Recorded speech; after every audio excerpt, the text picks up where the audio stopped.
Grande est ma joie de vous retrouver pour ce nouvel épisode de Femme épouse mère. Bienvenue sur ces plateaux. Je suis Eunice Damassala et je crois que la paix du Seigneur entrera dans vos maisons au travers ces nouveaux épisodes.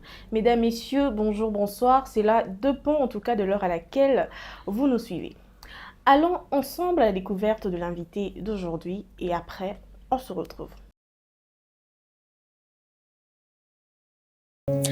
Maggie Kamba Kalala est pasteur, auteure-compositrice et chanteuse de gospel, née en République démocratique du Congo, fille des fidèles et Christine Kamba. Aînée de sa famille, épouse et mère de 2 enfants. Dès l'âge de 8 ans, Maggie a trouvé sa passion pour la musique en intégrant la chorale de l'écodyme de l'Église du Dieu vivant. Elle a été conductrice de louanges à Logos Rema Kinsuka.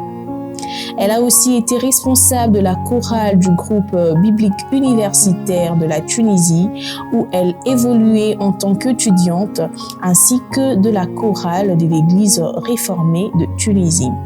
Actuellement, Maggie Kamba est une dirigeante du culte et responsable du département de musique à l'église la New Jerusalem Dream Center à Atlanta, en Géorgie.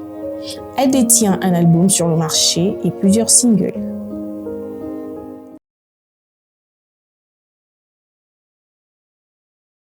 Bienvenue encore sur ces plateaux. Je suis avec Madame Maggie qui nous vient de Atlanta, n'est-ce pas? Bonjour Madame Maggie. Bonjour Eunice. Comment vous allez? Ça va, je vais bien et vous? Ça va, vous êtes toute rayonnante. Merci. Pas plus que vous. Non, en tout cas, rassurez-vous, vous êtes plus rayonnante que moi, je vous assure. Merci. Je suis ravie de vous recevoir sur ces Moi plateaux. aussi, je suis très Et heureuse. j'espère qu'ensemble, avec ceux qui nous suivent, nous allons découvrir votre album et vos différents singles.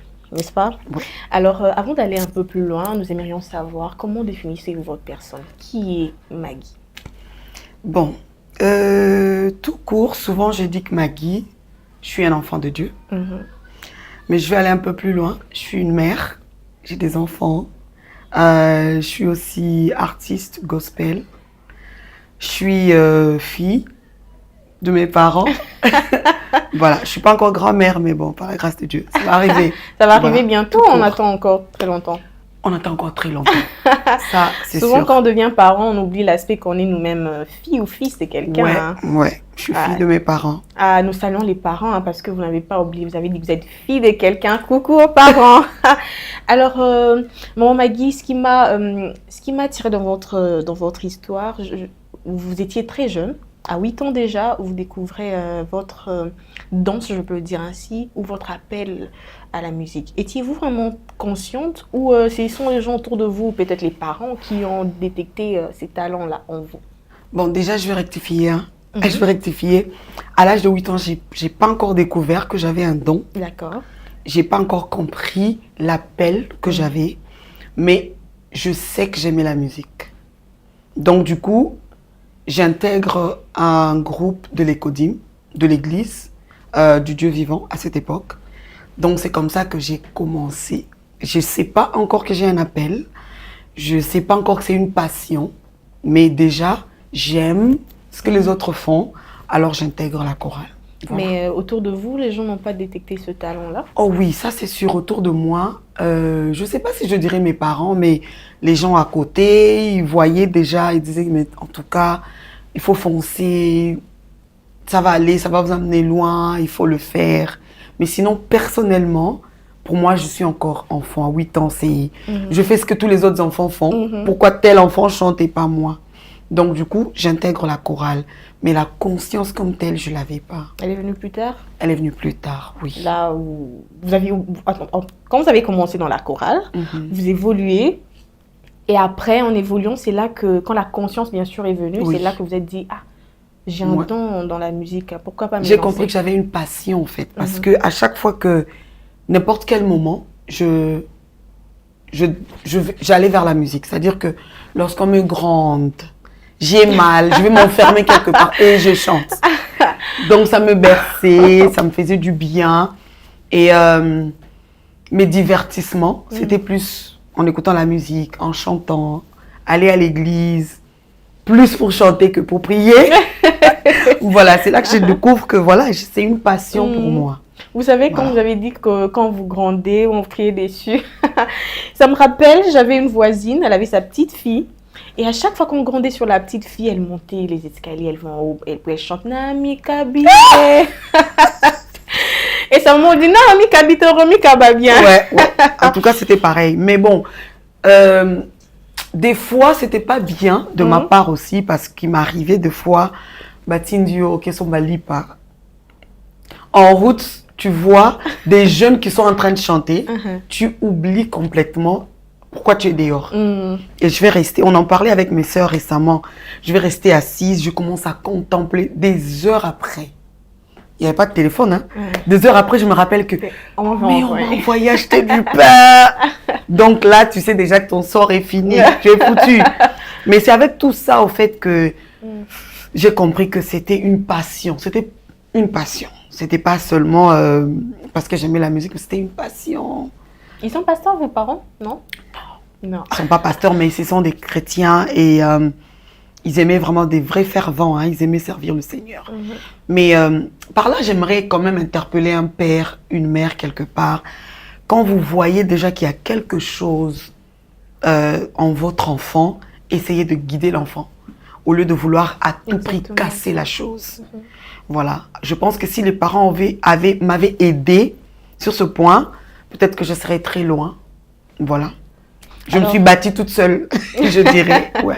Alors là, ça demande quand même aux parents un travail ardent du fait qu'il faudrait vraiment communier avec le Saint-Esprit pour comprendre qu'il y a quelque chose dans cet enfant. Non, je ne pense pas forcément avec le Saint-Esprit. Vous savez, il y a des choses parfois qu'on peut voir physiquement.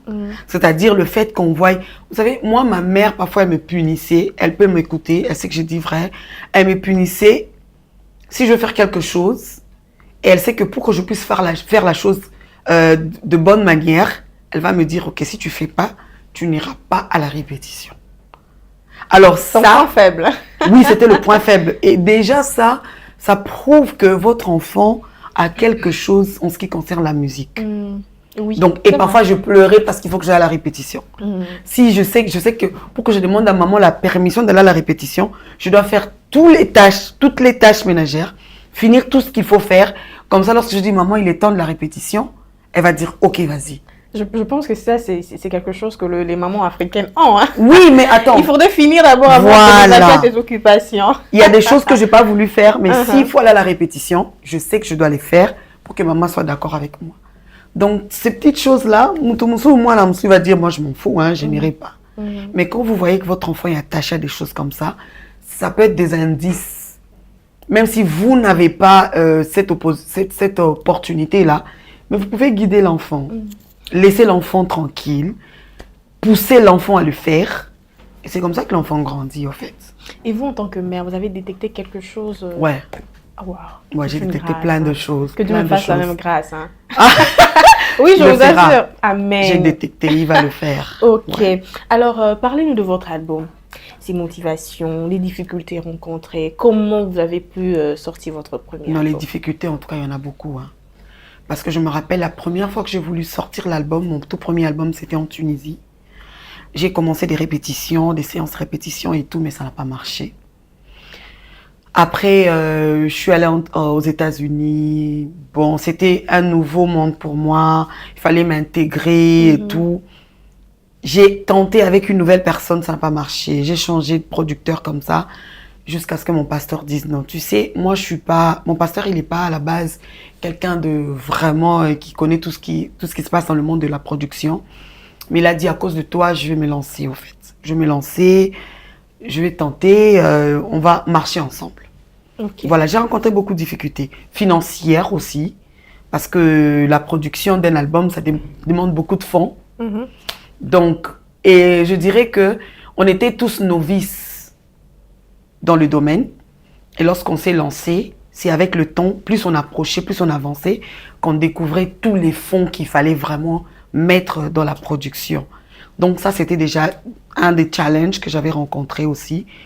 Mais le deuxième niveau, c'était de trouver, imaginez, on est aux États-Unis, de trouver les gens avec qui on devait vraiment collaborer.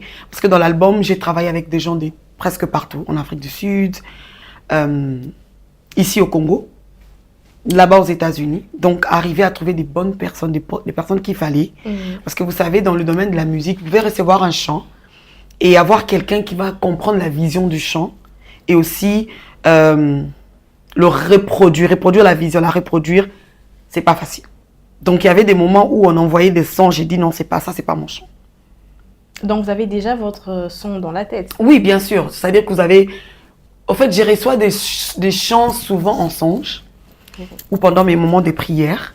Et lorsque je reçois quelque chose, j'aimerais qu'on reproduise la chose, peut-être pas à 100%, mais au moins à 99%. Et lorsque c'est pas le cas, vous êtes là, non, ça c'est pas le son que j'ai reçu, c'est pas ça.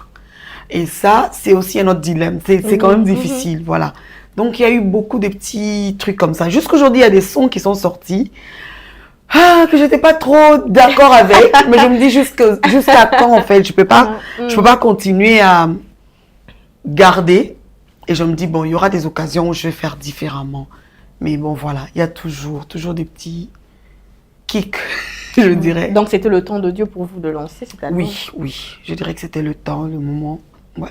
Et Dieu a disposé favorablement toutes les voies afin que vous puissiez sortir votre album. Oui, l'album. Ouais. C'est pas donné à tout le monde d'avoir un pasteur qui vous accompagne comme ça. Ouais, ça, je dis merci au Seigneur, sincèrement. Il a été vraiment un soutien pour moi, tant que spirituel, physique, moralement aussi, il faut le dire. Ouais. Alors, vous êtes maman de 2 enfants. Oui. Parlez-nous un peu de l'éducation, parce qu'on aimerait savoir. Vous savez, ce sont les États-Unis. Ouais. Et bon, on ne dit pas que les enfants ne sont pas très bien éduqués parce que même le système éducatif, ça va quand même. Déjà, la preuve que certaines personnes envoient les enfants étudier ailleurs. Oui. Mais en ce qui concerne, disons, prenons ça dans le cadre familial, vous voyez. Prenons pas côté scolaire, si on peut le dire comme ça. Comment faites-vous pour gérer? Est-ce que vous jouez avec ces deux cultures? Une culture américaine, culture africaine avec vos enfants? Bon, déjà, je veux le dire.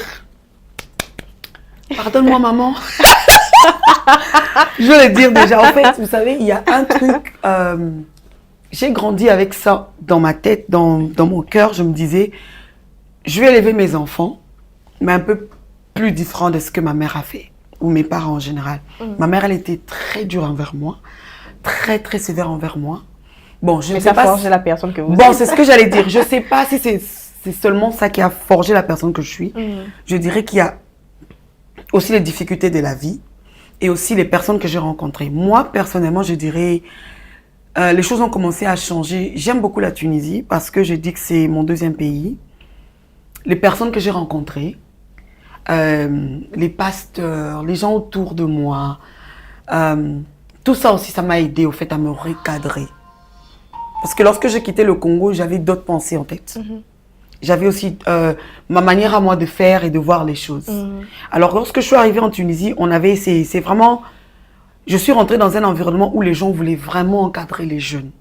C'est-à-dire, il fallait recadrer certaines choses, certains défis, certains comportements, J'étais vraiment renfermée et ça m'a aidé à m'ouvrir un peu, parler, dire ce que je ressentais dans mon cœur.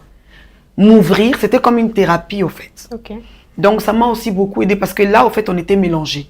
Il y avait des noirs, il y avait des blancs, il y avait des gens qui venaient de la France, des gens qui venaient des États-Unis. On a eu des pasteurs, pasteur William par exemple, c'est un pasteur américain. Donc ça nous a aidé au moins à équilibrer au fait, à nous équilibrer. Donc on avait l'éducation et des États-Unis et de l'Europe.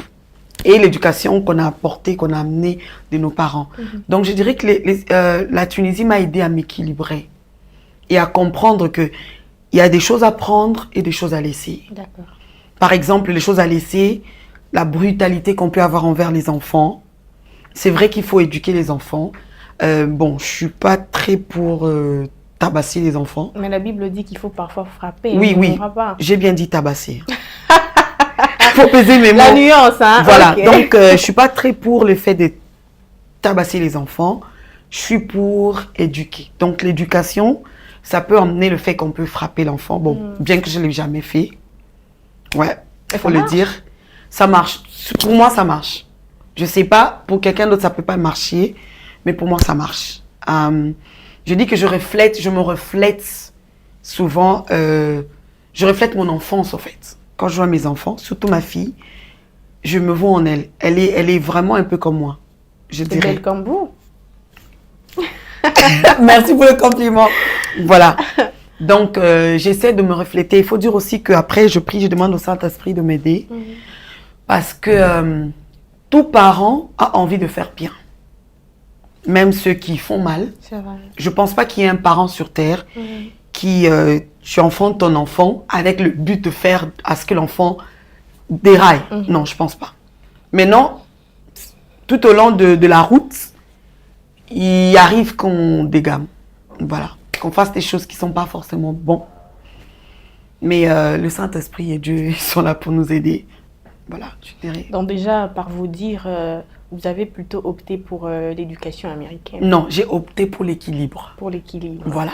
Et quel est le meilleur environnement pour que vos enfants grandissent, selon vous?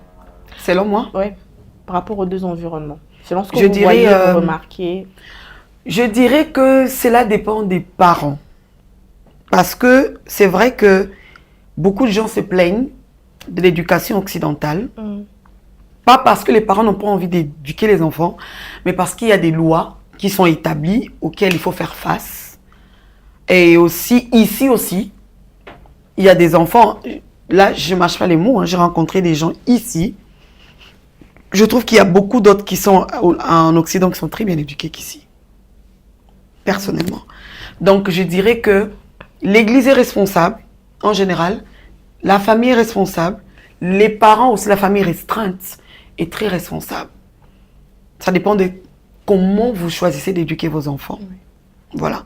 Moi, par exemple, mes enfants, je sais qu'il y a des enfants aux États-Unis que j'ai vus qui ne savent pas dire bonjour, qui ne savent pas dire merci, qui ne savent pas dire je suis désolé. Mais moi, mes enfants, j'ai appris à mes enfants à dire désolé, pardon et tout ça. Parce que non seulement que je leur dis de le faire, mais je le fais avec eux. Exactement. La plupart des parents, africains ne savent pas dire pardon, par exemple. Surtout ça. Ou merci aux enfants.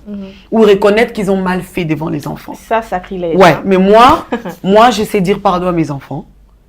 Et quand je vois que j'ai mal fait, je dis je suis désolée. Et c'est comme ça que j'ai appris à mes enfants. Et ils savent dire pardon. Quand il faut dire pardon, c'est pas difficile. Voilà. Il y a des parents ici qui ne savent pas le faire. Et il y a des enfants ici qui n'ont pas ces bonnes manières. L'éthique ne dépend pas forcément de l'environnement de là où vous êtes, mais les parents. Donc je dirais la famille, les parents, l'église jouent un très grand rôle. Alors si vous deviez dire quelque chose à une femme ou aux parents en ce qui concerne l'éducation, que diriez-vous? Je dirais premièrement que la Bible dit, apprenez à vos enfants l'éducation, les voies du Seigneur. Et si vous voyez dans la Bible, je ne vois nulle part où le Seigneur a dit de ne pas apprendre aux enfants à faire le bien. Donc, apprenez aux enfants les voies du Seigneur. Parce que lorsqu'ils vont grandir, ils ne vont pas s'en détourner. Et les voies du Seigneur, c'est en gros. Il y a beaucoup d'exemples dans la Bible où il fallait apprendre aux enfants à être polis. Il fallait apprendre aux enfants à respecter les aînés. Apprendre aux enfants à dire pardon, à faire ce qui est bien, à ne pas voler. À ne pas mentir. Parce que ça arrive, hein, ça vient avec la nature. Ouais. Tu dis, qui a fait ça? Ta fille aînée, elle dit, c'est pas moi, c'est elle. Mais après, quand tu comprends que c'est le cas, tu lui expliques. Nos parents africains, ils n'expliquent pas. Ils agissent. Donc l'enfant ne comprend pas pourquoi l'enfant est puni. Oui. Pourquoi maman agit comme ça. Mais tu sais que maman agit comme ça. Mais moi, même lorsque, par exemple, chez nous, on parle de time out, même lorsque j'ai puni les enfants, j'ai dit, OK, time out. Je lis beaucoup de livres d'éducation des enfants, par exemple. Pas forcément écrits par les blancs, même des noirs. Tu dis, par exemple, on nous dit, un enfant de 2 ans, quand tu le mets time out, tu ne mets pas plus de 3 minutes. Parce qu'après 2 minutes, l'enfant commence à se poser des questions, si maman m'aime, pourquoi maman fait ça, est-ce qu'elle est fâchée après moi? Et après ça, tu expliques à l'enfant pourquoi tu as fait telle ou telle autre chose. Vous voyez, c'est des choses qui s'apprennent. On n'arrête pas de s'instruire. Le monde évolue, il y a beaucoup de choses qui arrivent. Les enfants apprennent plein de choses à l'extérieur. La communication avec ton enfant, même si elle est toute petite. Ma fille, elle sait que lorsqu'elle vient de l'école, elle a plein de choses à me raconter. Parce que j'ai développé cette relation-là. Elle me raconte. Donc, facilement, quand il y a des choses intrus, vous savez écarter tout ce qui n'est pas bien. Parce qu'il y a cette relation-là. L'enfant sait que j'ai accès à maman. J'ai accès à maman, je peux tout lui dire. Elle va me dire, maman, voilà, il y a une fille à l'école. Elle a dit que je peux être garçon si je veux. Et moi, je dirais, non, elle a faux. Tu ne peux pas être garçon si tu veux. Dieu t'a créé fille. Vous voyez? Et je vous dis, c'est une histoire vraie, hein, c'est ce qui est arrivé. Elle vient me raconter, maman, la fille, elle a dit, si je veux, je peux être garçon. J'ai dit non. Il faut lui dire que maman a dit non. Dieu m'a créé fille, je reste fille. Amen. Voilà. Donc, je pense qu'il y a la communication avec les enfants. Et il faut beaucoup s'instruire, lire, savoir comprendre la psychologie de l'enfant. À tel âge, pourquoi l'enfant dit non, non à tout moment. Par exemple, mon garçon, à l'âge de 2 ans, tout ce que tu lui dis, c'est non. Il a un problème de personnalité. Il veut prouver sa personnalité. Il veut prouver que, voilà, je suis aussi quelqu'un. Je ne vais pas faire ce que tu me dis de faire. J'ai une volonté. Et une maman qui ne comprend pas ça, quand ta fille dit non, non, non, ou ton garçon dit non, non à tout moment, tu tabasses, tu tapes l'enfant, tu dis mais moi non, tout ma cassi. Tu fais plein de trucs à côté, alors que c'est psychologique. Chaque étape d'un enfant, il y a des réactions, il y a des choses. L'enfant veut se découvrir. L'enfant veut comprendre que si j'essaye de faire ça, comment les parents vont réagir? Est-ce que entre papa et maman, qui m'aime le plus? Il y a tout ça. C'est pour ça que j'ai dit il faut s'instruire. Ça ne dépend pas forcément de... Parce que c'est l'Occident ou c'est le Congo. Aujourd'hui, il y a Internet. En tout cas, on n'a pas d'excuses en tant que parents pour éduquer nos enfants. Voilà. En tout cas, j'apprends beaucoup. Je me dis qu'on devait faire un plateau où vous allez nous apprendre toutes ces choses. Hein. C'est bizarre, mais partout où je suis passée, ça arrive toujours, on me demande, reviens encore, reviens. Non, mais franchement, moi, j'ai pas assez de temps. En tout cas, j'ai vraiment appris. Je ne savais pas qu'il ne faudrait pas laisser ton enfant au coin pendant plusieurs moments, sinon il allait se poser plusieurs questions. Ça dépend des âges, en tout cas. En tout cas... Je me rappelle, par exemple, une fois, ma fille, elle m'a posé une question. J'ai dit à ma fille, parce que je voulais lui apprendre à être indépendante en tant que femme. Bien qu'elle est fille, je voulais qu'elle ait cette indépendance en tant que femme. Parce que moi, je fais la cousine presque chaque jour chez moi. Et il y a des moments où je veux qu'elle soit avec moi, je lui apprends des petits trucs. Parce que je sais que je ne serai pas toujours là avec elle, vu la carrière et beaucoup d'autres choses, qu'elle soit un peu plus indépendante. Mais avec ça, à chaque fois qu'elle fait des trucs, parfois, elle verse l'eau, elle n'a pas ce tic, c'est un enfant qu'il faut essuyer. Alors, j'avais instauré un système, celui qui verse l'eau essuie. Bien que je sais qu'elle ne va pas faire ce qu'il faut, mais je sais que le fait qu'elle ait cette volonté d'essuyer, même si ce n'est pas bien fait, je vais essuyer après elle. Mais au moins qu'elle comprenne que je dois être responsable de mes actes. Voilà, lorsque je fais quelque chose, I need to be accountable, genre responsable, je pense, de mes actes. Je ne sais pas comment expliquer vraiment en français, voilà. J'espère que vous avez compris chez vous à la maison. Voilà. Et donc, un jour, elle verse de l'eau, elle essuie. Et au point où, même de l'eau, lorsque son frère verse de l'eau, elle veut essuyer aussi.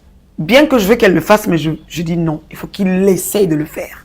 Même s'il ne fait pas du bon travail, mais ça les aide à être responsables. Quand tu fais quelque chose qui n'est pas bien, tu sais que c'est de ta faute. Voilà. Après, j'étais assise, je regardais la télé, j'avais mon gobelet d'eau. Elle m'a dit, maman, fais attention, de l'eau va se verser. Mais j'étais tellement focus, j'ai versé de l'eau. Et ce que je fais, c'est que quand tu verses de l'eau et puis je vois que il y a un temps qui est passé, tu n'as pas essuyé, tu es puni. Donc, moi, j'étais toujours là, en train de regarder la télé. Donc, elle m'observait. Elle a vu que le temps est passé, je ne suis pas. Et puis après, elle me dit, maman, maintenant, puisque toi, tu as versé de l'eau, tu as dépassé tous ces temps. Tu devrais être puni, parce que c'est la loi. Tu devrais être puni. Ah, j'étais choquée, mais pourquoi tu me dis, maman, elle me dit quand maman, that means you need to go time out. En tout cas, je vois c'était votre tour. Hein? J'étais choquée, mais après, j'ai dit, bon, elle a raison parce que j'ai bien dit que c'est la loi de la maison. Je lui ai dit, bon, ok. J'ai compris, mais il faut comprendre que moi, je suis maman. Toi, tu es l'enfant. Mais par moi aussi, il faudrait montrer l'exemple, non? Oui, oui. C'est pour ça que j'ai dit que non, en tant que nous-mêmes, par exemple, en fait, on devrait aussi apprendre à nos enfants. Parce qu'après, vous savez, après la maternité, certaines femmes comment je peux le dire, entre dans une dépression, une sorte de dépression avec le postpartum et tout. Yeah. Alors, en ce qui vous concerne, quelle est la chose la plus difficile après la maternité? Parce qu'il y a d'autres femmes qui abandonnent, hein, comme vous par exemple, qui peuvent abandonner la carrière, l'appel des dieux, mais vous tenez, En vous tout êtes cas, focus. je dirais, d'abord, je dis big up à toutes les femmes. En tout cas, toutes les femmes, toutes les mères, vous êtes fortes. À Oui, toutes vous celles qui êtes me fortes. suivent, ne laissez jamais que la société vous rabaisse. Vous êtes vraiment fortes. Parce que je sais ce que je dis. Après la première maternité, oui, je suis tombée aussi dans la dépression, le postpartum. C'était pas facile. Et surtout que j'avais pas, you know, comme on dit chez nous, you need to have a village. Genre, tu dois avoir des gens autour de toi pour t'aider. J'aime bien ce qu'on fait ici, par exemple. Quand la femme, elle accouche, il y a des gens qui sont autour. Peut-être qu'elle va aller chez la maman. On va s'occuper d'elle pendant peut-être 3 mois. C'est des habitudes qu'on ne devrait pas abandonner, en tout cas. Parce que moi, par exemple, j'ai personne. J'avais personne. J'étais obligée d'apprendre. J'étais sous l'état, en fait. J'étais face à moi-même. Je devais apprendre à prendre soin d'un être humain. Ah oui. Hein. Et je me dis, mais ça, c'est tout un être humain qui ne dépend que de toi. Je pensais que j'étais la seule à penser comme Non, ça. non, non, non. Vous n'êtes pas la seule. Et je sais qu'il y a plein de femmes qui pensent de la même façon. Il y a des fois, vous devez faire face aux hormones. C'est pas tout le monde qui gère des hormones avec délicatesse. Il y a des gens qui deviennent folles. Moi, j'ai failli devenir folle. Je me disais, mais comment je fais? Et en plus, ma fille, elle a eu des problèmes de colique. Donc, j'étais... J'ai failli devenir folle. Toute seule, c'est pas facile. Et j'étais j'avoue. toute seule. Voilà, j'ai pas de famille aux États-Unis. Je suis toute seule. C'était vraiment difficile, très difficile. Et ma sœur, elle était encore... J'ai une sœur qui est dans un autre état, qui était étudiante. Elle pouvait pas se libérer pour venir rester avec moi. It wasn't easy. C'était difficile. Je sais pas comment expliquer, mais c'était difficile. Et ce qui m'a aidé vraiment, je peux dire que c'est Dieu. C'est Dieu qui m'a aidé parce que j'avais compris que je pouvais encore aller vers le Seigneur allait m'aider. C'était pas facile parce que je me disais, il y avait là. Et en plus, ce qui était difficile, c'est que cet être ne voulait que moi. Je me dis, mais comment je fais? Je connais quelque chose à ce sujet-là. Comment je fais? Comment je m'en sors et tout? YouTube était mon allié. Hein? J'ai cherché des vidéos sur YouTube, des femmes qui donnaient des astuces, comment s'en sortir. Je me rappelle, ma mère, elle me disait, I wish I was there for you. C'était difficile. C'était difficile. Alors moi, je dirais à une femme ou à un homme quelque part, vous n'êtes pas dans notre peau. Vous savez pas les étapes qu'on franchit, tout ce par quoi on traverse. C'est difficile, c'est facile de dire, voilà, tu es une mère. Tu as cet instinct, c'est ce que les gens disent, hein, tu as l'instinct maternel. Oui, mais après, nos hormones sont là, ça descend. Et puis, il y a un être qu'il faut nourrir, un être qu'il faut regarder. Depuis, j'arrive plus à dormir toute la nuit. C'est devenu difficile. Les gens me disaient, dors maintenant, parce qu'après, quand le bébé viendra, ça sera difficile. Mais jusqu'aujourd'hui, je pense que je ne peux plus me régulariser normalement. Exactement. Peut-être quand ils iront au collège. Faire notre groupe, hein. Ouais. De ceux qui ne peuvent plus dormir normalement. Ouais. En tout cas, il faudrait nous écrire pour qu'on fasse notre groupe. Oui, Comme ça, oui. on va se consoler ensemble. On va se consoler. C'est fini, c'est parti. Mais sinon, combiner la vie professionnelle à la vie de maman, c'est quand même équilibré. Bon, je dirais que c'était pas facile non plus, parce que après un moment, j'ai dû relâcher. J'ai dû relâcher parce que j'estime que l'éducation de mes enfants, c'est aussi très important. Oui. Ouais. Je veux pas que mes enfants s'éparpillent dans la vie. Je veux pas que mes enfants prennent n'importe quoi dehors. Non. Je prends ça au sérieux. La preuve en est, même l'école là où mes enfants doivent aller, je fais des recherches. Je rencontre les enseignants. Je rencontre les directeurs. Je veux que ce que moi je veux donner à mon enfant, je vois que ça, même si ça ne va pas matcher à 100%, mais qu'il y ait un équilibre. Voilà, donc j'ai dû me relâcher un tout petit peu. J'ai pris des vacances parce que c'est important et pour moi et pour mes enfants. Sur ces temps-là où je suis là, je suis présente dans leur vie. Surtout quand c'est de 0 à 6 ans, c'est la base. Il faut vraiment qu'il y ait une base pour que même après, Ils se sentent déjà assez grands, assez équilibrés, je dirais. Voilà, j'avais pris des vacances quand même. Ouais. Avez-vous un témoignage, quelque chose que vous avez vécu avec Dieu où vous dites que ça, j'oublierai jamais? C'est vrai que Dieu fait plusieurs choses dans notre vie, mais parfois il y a une période où on a traversé quelque chose, une chose qu'on attendait impatiemment et Dieu le fait, que vous jugez que ça peut bénir quelqu'un ou édifier quelqu'un. Ok, j'en ai plein, hein, sincèrement. Je vais choisir un. Puisqu'on parle de la femme, je parlerai de la grossesse. Déjà, j'ai eu une fausse couche avant. Désolée. Ça va, c'est passé. Bon, c'est vrai qu'à chaque fois que j'en parle, c'est un peu emotional. Je sais pas comment je dirais emotional en français. Bon, bon voilà. Voilà, emotional. Désolée. Voilà, émue. Voilà, je suis émue.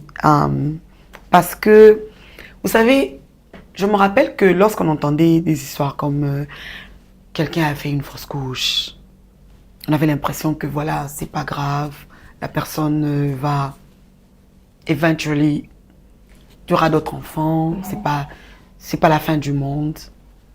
Mais ça, c'était presque la fin du monde pour moi, en fait. Parce qu'il y a un problème de personnalité. Vous savez, une femme qui a conscience qu'elle porte quelque chose dans son ventre, c'est pas quelque chose, c'est pas comme si aux yeux et locaux et puis au tiki, non, c'est en toi. Tu dors avec, tu te réveilles avec, au fur et à mesure que les jours passent, tu es sûr, tu sais que j'ai un être en moi. Tu sens les battements, tu sens des coups de poing, tu sens tout ça. Ça devient une partie de ta personnalité. Et après, on te dit qu'elle n'existe pas. Ce n'est pas comme si c'était graduel. C'est brusque. La personne n'existe pas. La perte. Et ça joue pas seulement mentalement, même physiquement. Exactement. Même avec les hormones, psychologie, tout. Vous ne rentrez pas directement vous. Il y a beaucoup de choses qui changent. Et ça, c'était pénible pour moi, en fait. C'était pénible parce que je voulais comprendre pourquoi. Et quand il n'y a pas de réponse, par exemple, j'ai posé des questions au médecin. Pourquoi c'est arrivé? Pourquoi j'ai pas senti que ça arrivait? Pourquoi d'emblée? Et c'était arrivé, il y a le déni, je sais pas, déni. Il y a le déni, tu te dis non, l'enfant est encore là. Et tu arrives, on te dit, et souvent les médecins ils sont bruts, hein. Tu dis voilà, il y a plus rien dans le ventre. C'est bon, l'enfant il est plus. Donc c'est comme si tout tournait vite autour de toi et puis c'était bizarre parce que, vous savez, en tant que mère, vous vous dites, t'es choquée, à quoi l'enfant va ressembler. Exactement. Il y a tout ça. Et puis c'était un choc. C'était un choc. Et avec ça aussi, j'avais personne. I was alone. Ouais, j'avais personne. Parce qu'aux États-Unis, bon, à cette époque, je me rappelle, même l'église d'approche que j'ai aujourd'hui, je venais à peine d'arriver, puis j'étais pas très proche des gens autour de moi, et puis bon, j'étais encore un peu renfermée, j'essayais de m'intégrer. C'était pénible, et c'est là que j'ai vu la main de Dieu. J'ai vraiment vu un Dieu qui était là comme un père pour moi, comme un ami, qui m'a consolée, qui m'a fortifiée. Et je me rappelle que le tout premier single que j'ai sorti, c'était suite à cet événement. Voilà. Dieu a commencé à m'enseigner. Ce qui était plus encore pénible, c'était l'aspect spirituel. Parce que je me rappelle, avant la fausse couche, j'ai eu comme une vision. Et dans cette vision, je voyais un membre de ma famille qui venait me demander mon enfant. Ouais. Wow, ça dit beaucoup. Ouais. Qui est carrément venu, qui m'a dit, en fait, c'était comme un rituel, qui m'a demandé, je ne veux pas t'arracher cet enfant, donne-moi l'enfant de ton propre gré. J'ai dit non. Pourquoi je veux te donner mon enfant? Il me dit parce que même si que tu le veuilles ou pas, je prendrai cet enfant. Mais je ne veux pas t'agresser, donne-moi l'enfant. Vous voyez un peu? C'est là où c'était vraiment dur pour moi parce que je me disais, est-ce que cela signifie que Dieu, il n'est pas plus fort que le diable? Oui, ça traverse l'esprit. Voilà. Vous dites Donc, comment il a c'était- pu permettre. Voilà. J'ai fondré dans une dépression, en fait. Parce que je me disais, Seigneur, je t'appartiens, je suis ta fille. Je te sers. Est-ce que ça veut dire que le diable, il est plus fort que toi ou plus fort que moi? C'est impossible. Et ça, c'était toute une école que Dieu était en train de me faire, par lequel Dieu était en train de me faire passer et tout. Donc, c'était difficile. Mais je bénis le Seigneur parce que après ça, je suis rentrée dans une formation dans le gouvernement, une formation sur les femmes. Et j'ai eu une licence de ce qu'on appelle doula. Donc, cette expérience m'a permis de faire partie des femmes qui accompagnent les femmes enceintes. J'ai eu mon certificat, j'ai eu tout ce qu'il fallait. Et j'ai accompagné beaucoup de femmes de mon entourage. Et je l'ai fait for free. Ok. Ouais, bien que ça rapporte beaucoup, mais j'avais décidé de le faire for free. Donc, beaucoup de femmes autour de moi, elles se reconnaissent que j'ai vraiment accompagné psychologiquement, physiquement. Et voilà, avec les connaissances que j'avais décidé que je vais le faire. Être là pour ces femmes-là. Et j'ai compris après que parfois, il faut passer par quelque chose pour comprendre ce que les autres peuvent endurer. Voilà. Et C'est là, ça. vous accompagnez aussi les autres quand vous-même vous êtes passé par là. Ouais. En tout cas, que vous puissiez trouver réconfort au travers de cette histoire, que Dieu vous Ouais. aide. Toute chose concourt au bien de ceux qui Amen, aiment Dieu. amen. Alors Dieu ne fait rien au hasard, il sait ce qu'il est en train de faire. Et plus tard, on comprendra pourquoi Dieu nous a fait traverser Ouais, par ce chemin. exactement. Même si le Exactement. moment présent est difficile. C'est difficile, ouais. Alors, Maman Maggie, j'aimerais savoir, y a-t-il quelque chose que vous avez remarqué dans la société congolaise que si vous aviez le moyen, la possibilité de changer, vous le feriez sans hésiter? Ouais, ça c'est quelque chose que j'ai remarqué depuis que j'étais toute petite. Faut dire que quand j'ai grandissé, je détestais l'idée du mariage.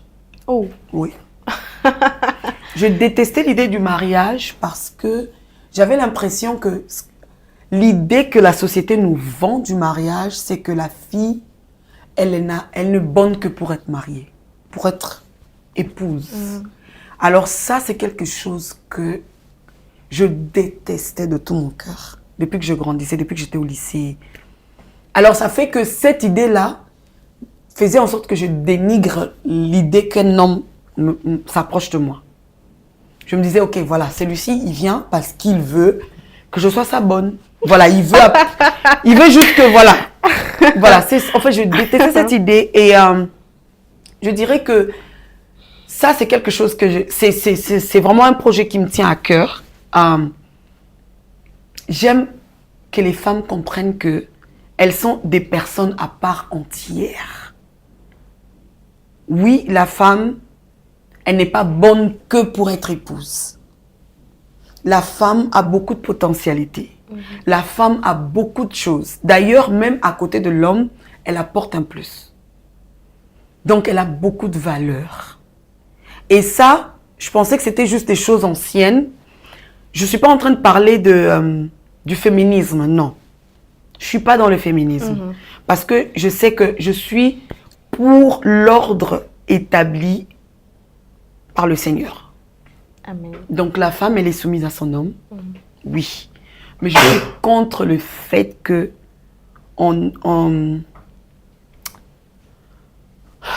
qu'on pense que la femme, elle est bonne que pour le mariage. Je suis tellement contre. Je suis tellement contre cette idée. Et si j'avais quelque chose à changer, ce serait de faire comprendre à la femme qu'elle a de la valeur. Et c'est cette valeur-là qu'elle va ajouter à son homme. Exactement. C'est cette valeur-là qu'elle va ajouter à son homme. C'est pas que si elle n'est pas mariée ou bien si elle n'a pas un homme, elle ne vaut rien. Non. Moi, je dirais par contre que si elle n'a pas là où déverser ça, c'est là où elle chôme. C'est là où elle chôme. En fait, elle chôme quand elle ne sait pas où déverser tout ce qu'elle a. Mais pas parce qu'elle n'est bonne qu'à être épouse de quelqu'un, à bafouer au sol. Non.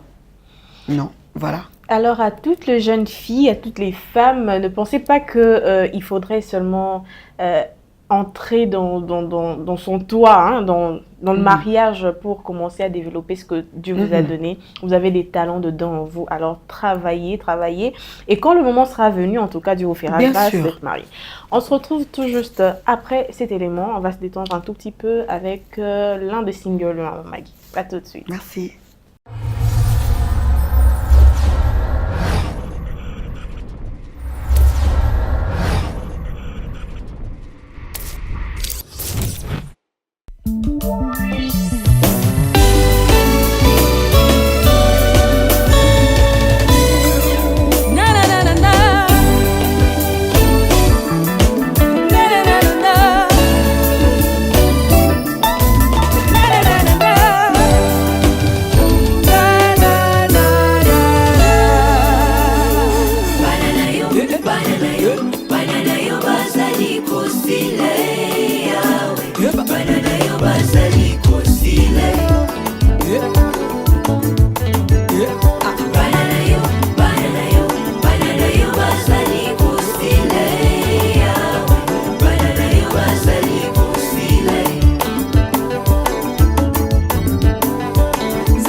Depuis mars 2020, nous avons mis en place une chaîne de télévision avec des programmes de qualité qui vous gardent dans la foi et dans la communion avec le Saint-Esprit.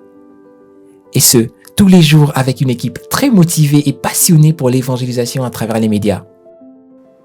La vision que le Seigneur a mise dans nos cœurs depuis 2013 est non seulement d'orienter ses brebis vers les églises ayant une bonne doctrine chrétienne, mais surtout d'amener l'Église à abandonner sa manière de penser humaine pour épouser celle de Dieu révélée dans sa parole à travers la Bible, notre parchemin. Contenu dans un seul mot grec, métanoïa. Cela est devenu pour nous notre leitmotiv. C'est pour ça que notre cœur bat. Lorsque nous avons reçu cet appel de la part de Dieu pour démarrer ce ministère médiatique, ce fut un acte de foi que nous avons posé. Et depuis, par la grâce de Dieu, nous sommes parmi les chaînes évangéliques les plus suivies de la francophonie. Mais nous ne comptons pas nous arrêter là. Nous sommes très encouragés par vos différents messages et témoignages que nous recevons chaque jour et nous vous en remercions vivement. Mais quand mieux faire est possible, bien faire n'est jamais assez. Nous inspirons donc à bien d'autres choses, telles que intégrer les bouquets satellitaires, être capable de tourner de nouvelles émissions plus édifiantes, vous offrir des films chrétiens les plus récents et voire même traduire celles qui n'ont pas de version française.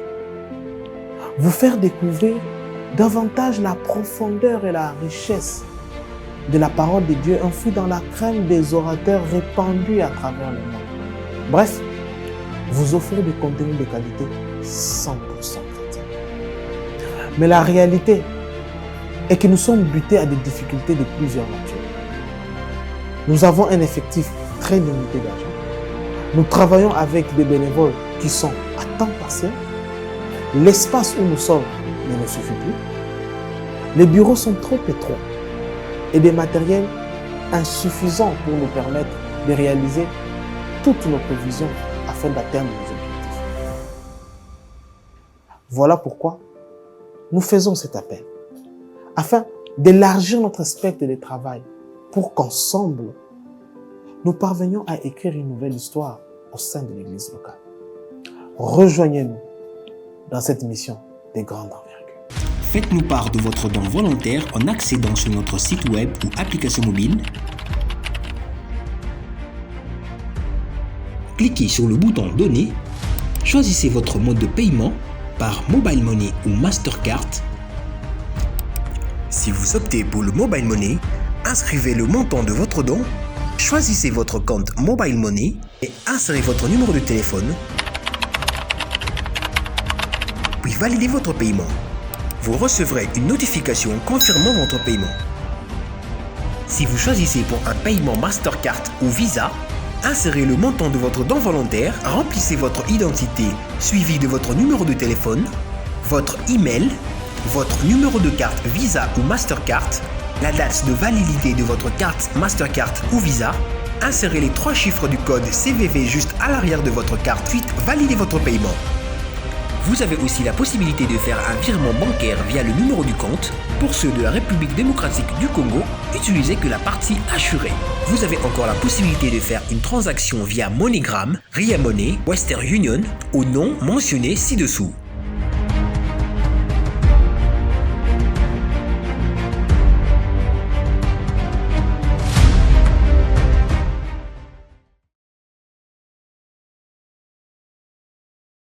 Nous voilà donc déjà à la chute, nous chutons déjà pour cet épisode. Alors maman, j'ai une dernière question pour vous.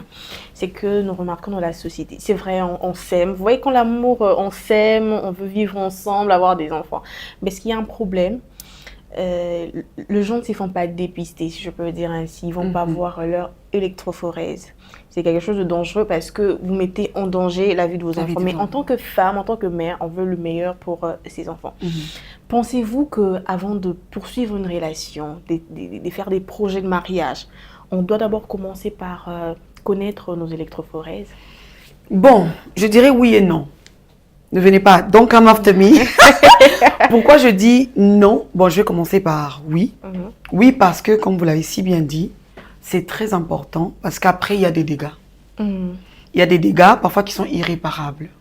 C'est vrai qu'aujourd'hui, il y a beaucoup de gens qui viennent vers la spiritualité, qui viennent vers le Seigneur, pour que le Seigneur fasse... Oui, le Seigneur, il fait, il agit jusqu'à nos jours, il guérit, il change, il est capable de changer même tout ce qu'il y a de génétique. Moi, je dis, il n'y a pas de doute avec le Seigneur.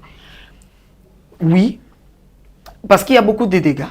Mais non aussi, pourquoi? Parce que je me dis, si à peine vous entrez dans une relation, parce que oye binanouté, Parce Mais non, que, bah, quand tu déjà. dis déjà, quand tu dis déjà à la personne, ok, toi qui n'es qu'on se faire dépister, ça fait genre, oh, donc comme c'est aux oppressés, quelque chose, je sais pas, c'est dans ce sens-là que je dis, ok, il faudrait attendre un peu, voir si, parce que rien ne prouve que vous irez jusqu'au bout avec la personne. Au moins comprendre la personne, comprendre, pas aller tout deep.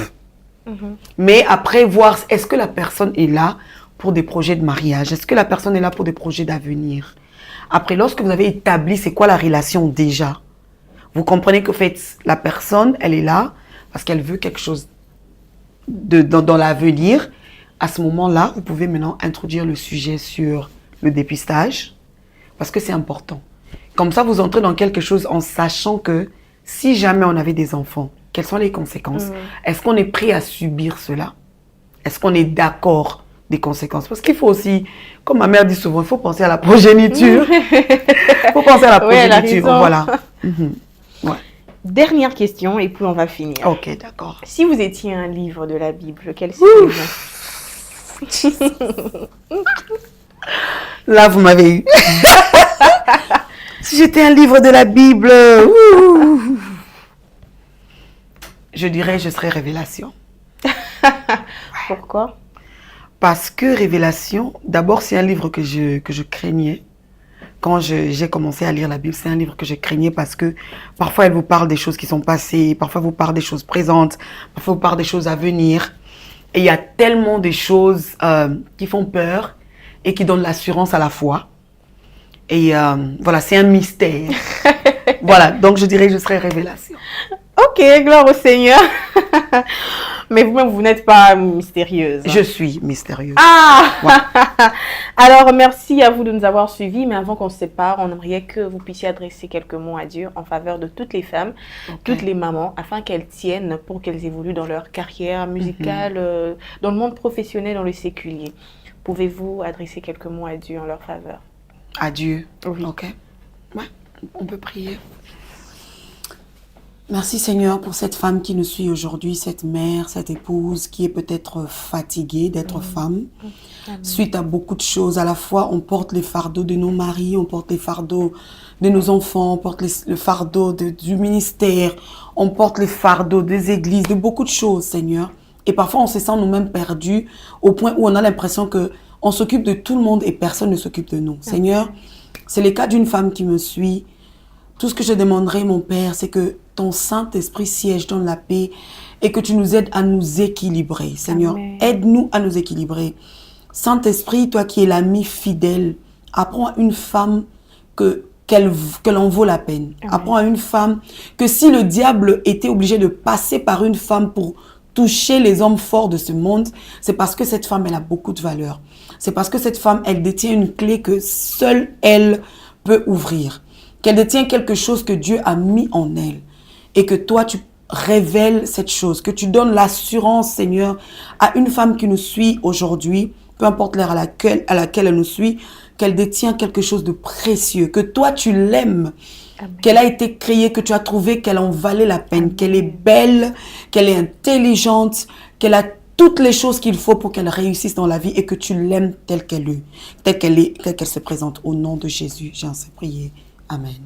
Amen. Nous disons Amen ici et Amen chez vous à la maison. Que le nom de l'Éternel soit glorifié. Amen. Parce qu'il exauce toujours nos prières quand nous prions au nom de Jésus. Nous nous retrouvons prochainement pour un nouvel épisode. D'ici là, portez-vous bien.